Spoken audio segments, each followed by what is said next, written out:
গত কয়েকদিন ধরে এমন কিছু ইঙ্গিত মিলছে যে মনে হতেই পারে খুব শিগগির বড় কিছু ঘটনা ঘটতে চলেছে বাংলাদেশে। আমি আমার পূর্ববর্তী কয়েকটি এপিসোডে এই বিষয়ে বলেছিও।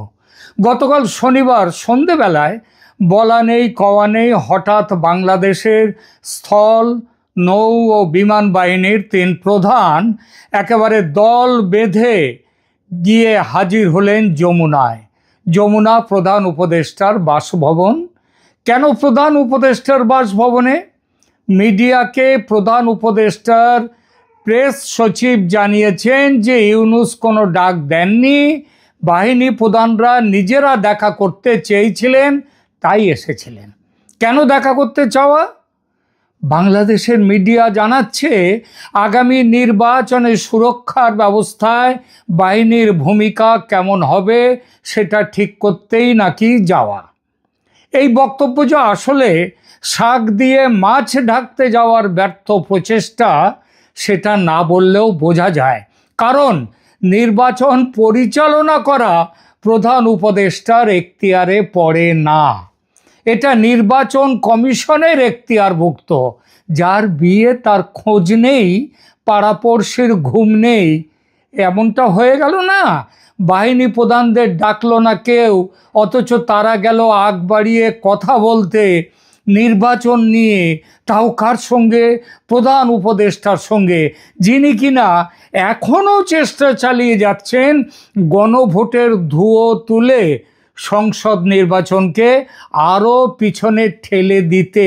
5 বছর, 10 বছর, 50 বছরও অনেকে নাকি চাইছে দেশে মোহাম্মদ ইউনূস ক্ষমতায় থাকুন।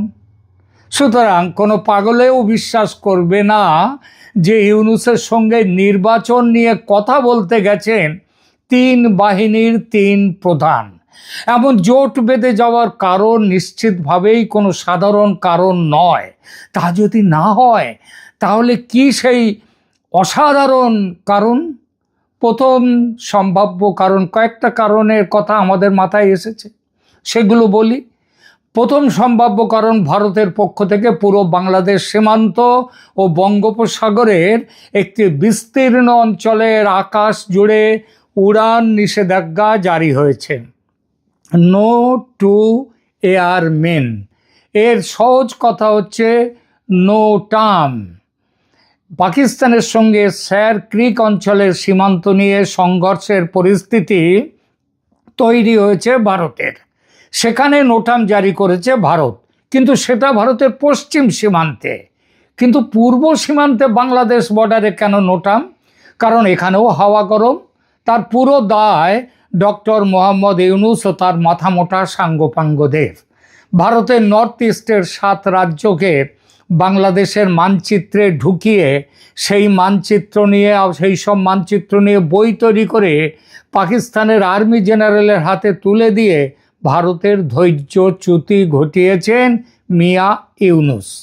তার আরেক প্রিয় সফরসঙ্গী ওই জামাতি ডক্টর তাহের, তিনি আবার জামাতের সর্বোচ্চ 2 নম্বর নেতা। তিনি 50 লাখ যুবসেনা নিয়ে ভারত আক্রমণ করবেন, চিকেন স্নেক কেটে দিয়ে 7 সিস্টার্স দখল করবেন, পাকিস্তান ও চীনের সঙ্গে জোট বেঁধে।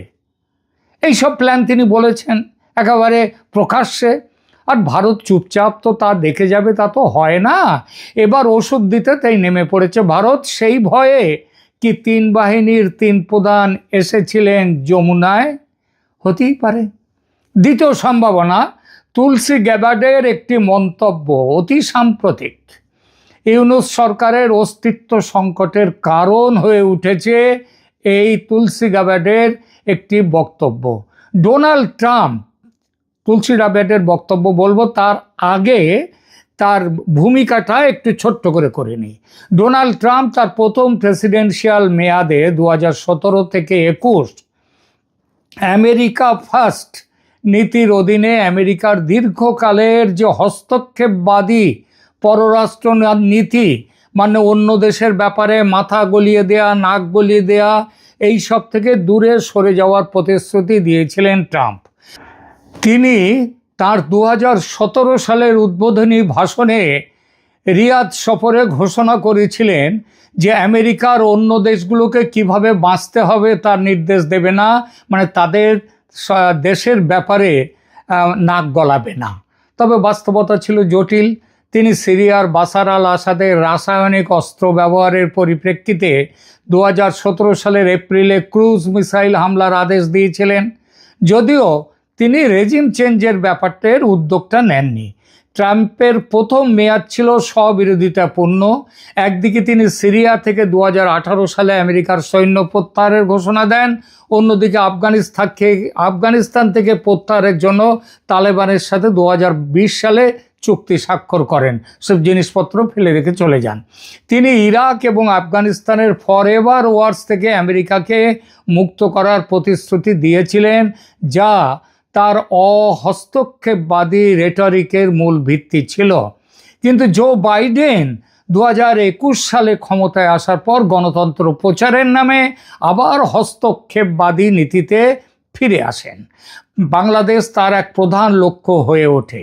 2023 সালের মে মাসে মার্কিন পররাষ্ট্রমন্ত্রী অ্যান্টনি ব্লিংকেন বাংলাদেশের নির্বাচন প্রক্রিয়াকে দুর্বল করার জন্য ভিসা নিষেধাজ্ঞার হুমকি দেন। শেখ হাসিনা তখনই অভিযোগ করেছিলেন যে আমেরিকা তার সরকারের বিরুদ্ধে রেজিম চেঞ্জের কৌশল অবলম্বন করছে। 2024 সালের 5 আগস্ট ছাত্র জনগণের গণ অভ্যুত্থানের মধ্যে, মানে ষড়যন্ত্রের মধ্যে, আমেরিকার ষড়যন্ত্রের মধ্যে শেখ হাসিনা পদত্যাগ করে ভারতে আশ্রয় নিতে বাধ্য হন। এরপর মোহাম্মদ ইউনূসের নেতৃত্বে একটি অন্তর্বর্তী সরকার গঠিত হয়। বাইডেন প্রশাসন দ্রুত ইউনূসকে সমর্থন জানায়। 2024 সালের 23শে সেপ্টেম্বর জো বাইডেন ব্যক্তিগতভাবে ইউনূসের সাথে দেখা করেন আমেরিকায় এবং নিউ ইয়র্কে, এবং বাংলাদেশের অন্তর্বর্তী সরকারকে আমেরিকার পূর্ণ সমর্থন প্রদান করেন। ট্রাম্প 2025 সালের ফেব্রুয়ারিতে দ্বিতীয়বার ক্ষমতায় এলেন। প্রথম দিকে তিনি বাইডেনের পথেই চলছিলেন বলে মনে হয়েছিল, কিন্তু দুটো গুরুত্বপূর্ণ নিয়োগ এই পরিস্থিতি পরিবর্তন করে দেয়। একজন পল কাপুর, ভারতীয় বংশোদ্ভূত এই নিরাপত্তা বিশেষজ্ঞকে দক্ষিণ ও মধ্য এশিয়া বিষয়ক সহকারী পররাষ্ট্রমন্ত্রী হিসেবে নিয়োগ দেওয়া হয়। কাপুর পাকিস্তানের জঙ্গিবাদ ব্যবহারের তীব্র সমালোচক এবং তার গবেষণায় প্রমাণ করেছেন যে পাকিস্তানের জিহাদি গ্রুপ ব্যবহার তাদের রাষ্ট্রীয় নীতি। এবং দ্বিতীয় নিযুক্তি তুলসী গাবার্ড, হিন্দু ধর্ম অবলম্বী এই প্রাক্তন কংগ্রেসম্যানকে জাতীয় গোয়েন্দা পরিচালক হিসেবে নিয়োগ দেওয়া হয়েছে।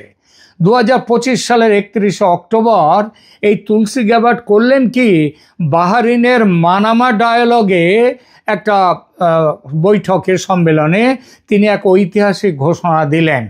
দশকে তিনি কি বললেন, তার বাংলা অর্থটা ঠিক এইভাবেই: দশকের পর দশক ধরে আমাদের পররাষ্ট্র নীতি রেজিম চেঞ্জ বা নেশন বিল্ডিংয়ের একটি প্রতিক্রিয়াশীল এবং অন্তহীন চক্রে আটকে ছিল। এর ফলে আমরা যত না বন্ধু পেয়েছি তার থেকে শত্রু পেয়েছি বেশি। সেই যুগ এখন শেষ। আর এই রেজিম চেঞ্জ মানে একটা দেশের ক্ষমতার পরিবর্তন করানো, সেই উদ্যোগ নেবে না আমেরিকা। গাবার্ড স্পষ্ট করে বলেন যে আমেরিকা আর সরকার উৎখাত করে তার নিজের শাসন ব্যবস্থা, নিজের যে পছন্দ অন্য দেশের উপরে চাপিয়ে দেবে না। তিনি যুক্তি দেন যে এই নীতির কি ফল ছিল, যে হাজার হাজার লক্ষ লক্ষ কোটি ডলার খরচ, অগণিত প্রাণহানি এবং অনেক ক্ষেত্রে আরও বড় নিরাপত্তা হুমকি, এবং আইসিসের মতো ইসলামী সন্ত্রাসী গ্রুপের উত্থান। আর তুলসী গাবার্ডের এই ঘোষণা বাংলাদেশের ইউনূস সরকারের জন্য মহা আশঙ্কা নিয়ে এসেছে। তুলসী গাবার্ডের এই ঘোষণা ইউনূস সরকারের জন্য বিপদ ঘণ্টা। কেন বিপদ ঘণ্টা? প্রথমত, ট্রাম্পের বাংলাদেশ সম্পর্কে এর আগেই ট্রাম্প তার মনোভাব জানিয়ে দিয়েছেন 2024 সালের 31শে অক্টোবর বাংলাদেশের সংখ্যালঘু হিন্দু ও খ্রিস্টানদের ওপর আক্রমণের তীব্র নিন্দা তিনি জানিয়ে বলেছিলেন, বাংলাদেশ সম্পূর্ণ বিশৃঙ্খলার মধ্যে রয়েছে, এটি আমার নেতৃত্ব থাকলে কখনোই ঘটতো না। দ্বিতীয়ত, তুলসী গাবার্ডের হিন্দু পরিচয়। গাবার্ড নিজে একজন হিন্দু এবং ভগবান কৃষ্ণের ভক্ত। বাংলাদেশে ইসকন মন্দিরে হামলা এবং র্যাডিক্যাল ইসলামিস্টদের দাবি যে ইসকনকে নিষিদ্ধ করা হোক, এটা তুলসী গাবার্ড খুব ভালোভাবে দেখেছেন। তৃতীয়ত, সংখ্যালঘু নিপীড়নের বিষয়ে উদ্বেগ। গাবার্ড 2025 সালের মার্চে দিল্লিতে এসেছিলেন।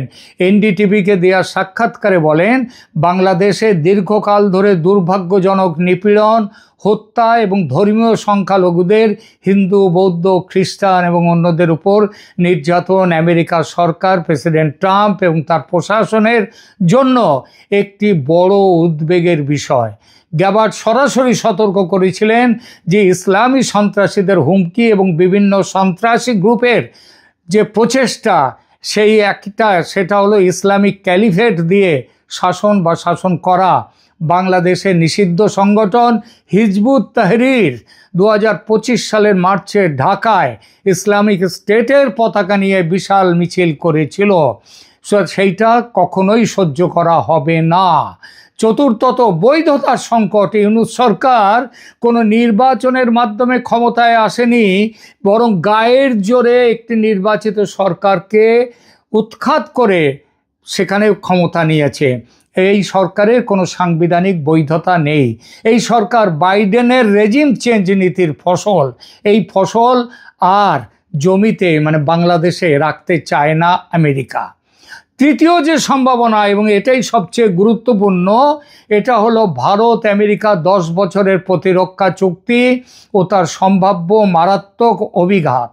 এই চুক্তি বাংলাদেশের ইউনূস সরকারের সামনে যে বিপদ ঘনিয়ে এনেছে, সেই বিষয়ে ইউনূসের ভাবনা কি এবং সেনাপ্রধান হিসেবে তাদের সামনে কি পথ খোলা আছে, এইটা জানতে 3 বাহিনীর প্রধানের যমুনায় যাওয়া।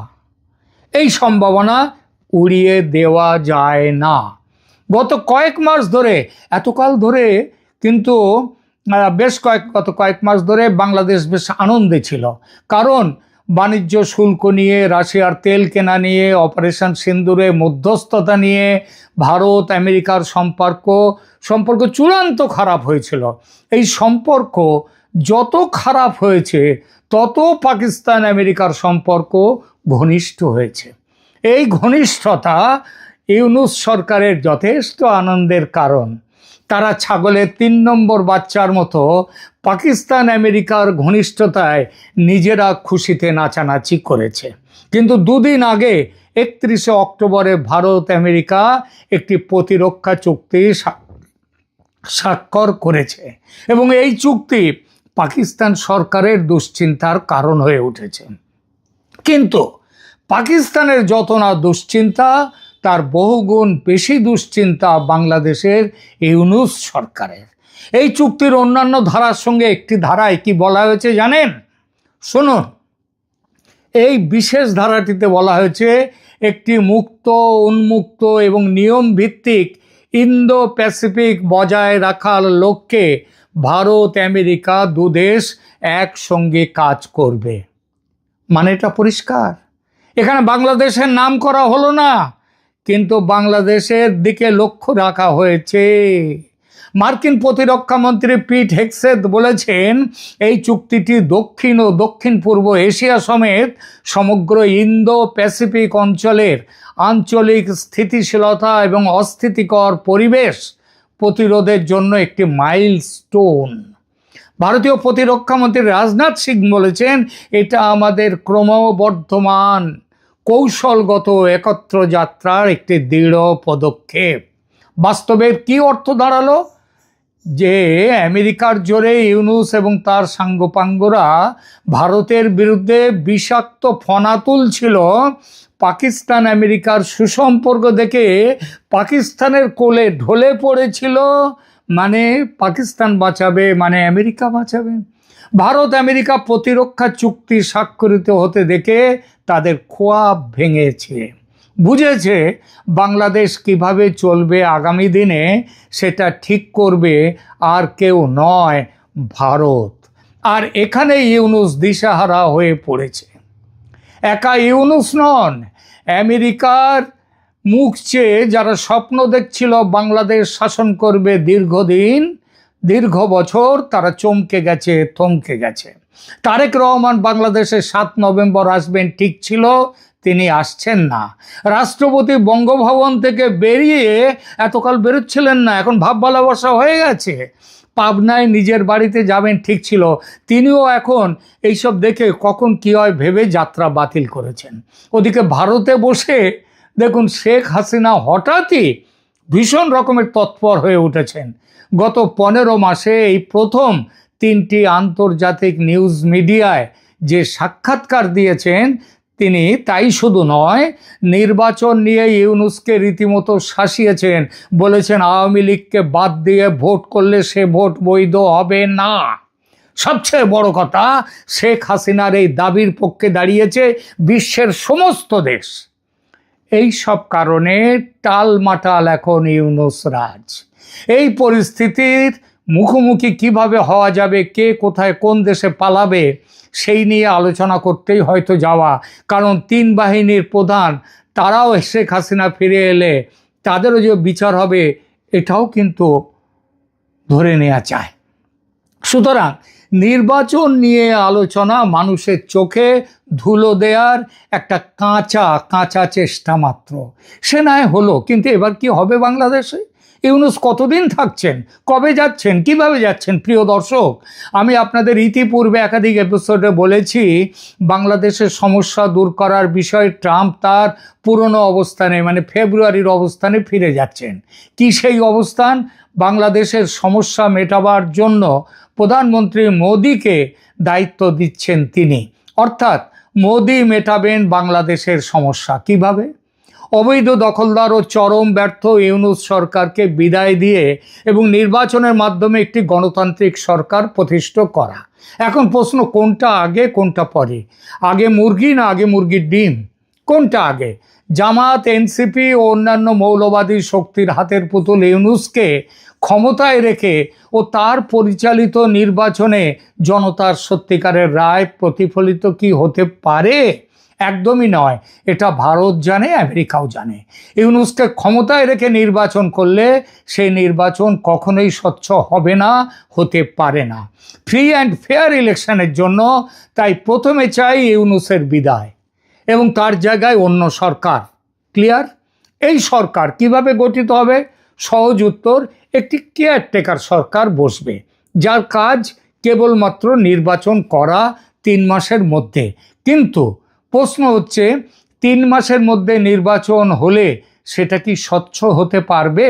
দেশের বর্তমান যা হাল, যেভাবে উত্তপ্ত দেশের পরিস্থিতি, যেভাবে ভেঙে পড়েছে আইন শৃঙ্খলা, তাতে নির্বাচন আর এক দফা রক্তগঙ্গা বইয়ে দেবে দেশে। এই আশঙ্কা একান্ত বাস্তব। এটা যাতে না হয় তার জন্য প্রয়োজন শক্ত শাসন, এবং এই শক্ত শাসন দিয়ে আগে দেশকে শান্ত করা, আইনের শাসন প্রতিষ্ঠা করা। কিভাবে হবে সেটা? এখানেই আসছে উঠে একটি বিকল্প ব্যবস্থার কথা, যার কথা আমি এর আগেও একটি এপিসোডে আমি বলেছি।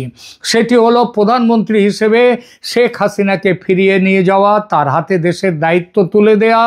যেহেতু তিনি নির্বাচিত প্রধানমন্ত্রী এবং এখনও পদত্যাগ করেননি, সুতরাং দখলদার ইউনূস সরকারকে হটিয়ে শেখ হাসিনার হাতে ক্ষমতা যাওয়া আন্তর্জাতিক আইন স্বীকৃত। কিন্তু সেখানে একটি নির্দেশ থাকবে শেখ হাসিনার ওপর, তিনি দেশের পরিস্থিতি শান্ত করবেন, তারপর সর্বাধিক 6 মাসের মধ্যে নির্বাচনের ব্যবস্থা করবেন। এরকম একটি পরিকল্পনা নিয়ে ভারত আমেরিকার মধ্যে কথাবার্তা চলছে।